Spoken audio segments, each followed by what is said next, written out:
Good afternoon, good evening, and welcome to this Trade of the Month review of a top 30 US equities pairs trade that closed a couple of days ago. And that is one, interestingly enough, that we did an entry video on 1 month ago. So what you're seeing here is the results of a live trade, a trade that we called the entry on March 28th and has since exited at the end of April. So let's go into that quickly. Now, if you want to, and we suggest you do this, go to our blog. This is blog.PairTradeFinder.com, and here's where we put our trade of the month as well as other interesting articles. And you will see that we put on April 2nd a trade analysis for a pair trade entry called on 28th March 2019 on CRM and INTU. So here we do a detailed entry analysis. We cover the news around the signal, we cover dividends, dates, we cover earnings dates, all of that. So I'm not going to reiterate that. If you want to see those elements, please go into this video, which shows us calling this trade a month ago. And let's go back and see what the results have been. So first off, here was the entry signal on 28th March, and it was at a stretch of negative 2.04. And let's take a look at these companies. Who are we talking about? Well, we're talking about Salesforce versus Intuit. And both of them are enterprise software companies. If we go quickly to the watch list, you can see here this is in our top 30 US equities pairs. And where are we? CRM Intuit. Application software greater than $10 billion market cap. Okay, so that's what we're dealing with here. And why do we pair them? Well, Salesforce has got 125 billion market cap, a 1 beta. 1.05. Intuit's got a 63 billion market cap at 1.04 beta. They are both based in San Francisco. They both make software. They're in the technology sector, software application industry. Salesforce got 35,000 employees. Intuit's got about 9,000. Salesforce, as you know, does CRM software for large institutions all the way down to SMEs to handle all of their Salesforce and all of their online selling and real selling. And Intuit, you've probably heard of. They make Quicken, QuickBooks. They do enterprise software all the way down to the individual, so from medium to large institutions all the way down to small companies and individuals. And so they're very, very closely related companies, and that's why we flagged them from a fundamental basis. Now, how did they do in a back test, and why did we choose them in the first place for the top 30? Well, this now includes the results of the last trade, which we're reviewing here, okay? But we chose them on the results on the basis of this part of the equity curve.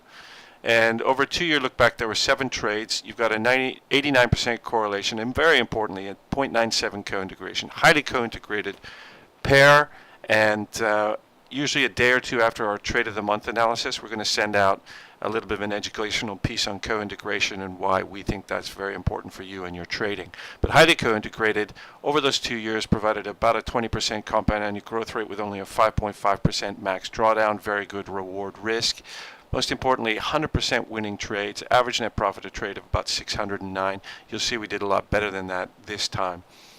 We see a nice equity curve, bottom left to top right, quite smooth, not too many commissions. Commissions are about only 14% of the total take, which is pretty good.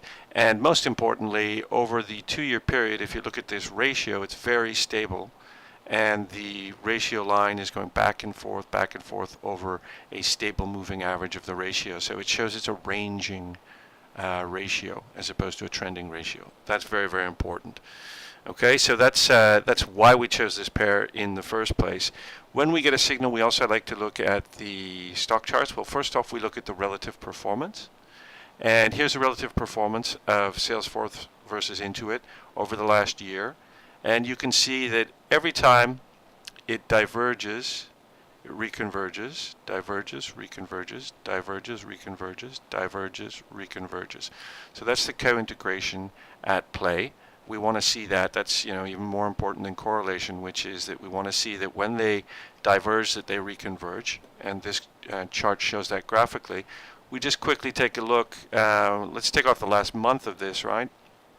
Because we didn't have the benefit of that when we were making the call. We saw that that Salesforce was in an uptrend. The signal was right around, right here was the signal. So it was, higher highs, higher lows, in an uptrend, and so we have to watch the trendiness there. But into it was the same thing, higher highs, higher lows. Signal was right around here. So both of them were an uptrend, and then it becomes a question of relative performance, which we've just seen previously. So we had said those charts are okay with us, we're going to go ahead. And then what we would next look at would be the pair charts. And so here's the signal, negative 2.04 standard deviations on the 28th of March, about 4.14% from the mean. And if we look at this is over the last 2 years on all these charts. So anytime it gets to about -2, that's about your support level. And here we are at that support level, so that looks good in terms of an entry signal. And on a percent from mean, again, the entries are, you can see that the max it goes is about -4%, and we're right on -4%, but not breaking through it. So that also looks good from an entry point of view. So both are at support, but not breaking through.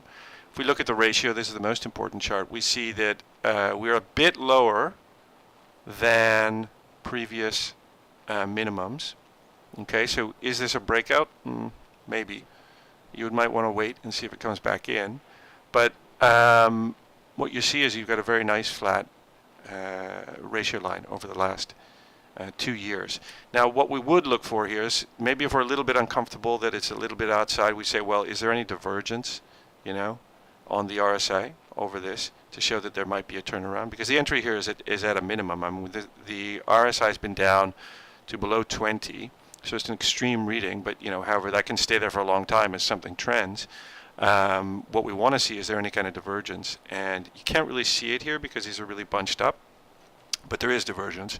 And so the way you look at that is just go into Systems Preferences, Chart Options, and on the ratio chart, instead of 730 days, let's look at it over, say, 185 days. And same thing with the RSI chart, so that they're matched.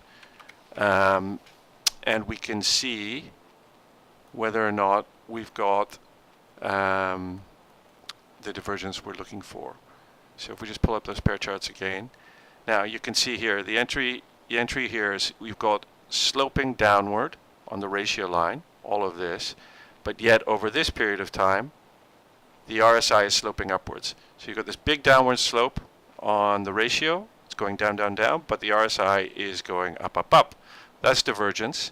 That would give a lot of us who have this in their trading plan a lot of confidence that a turnaround may be happening. And so that would have been an attractive entry from that point of view. The other thing we might want to take a look at is just quickly the volatility. The volatility on this pair is 2.27%. Typical pairs sort of between 0.6 and 2% or so.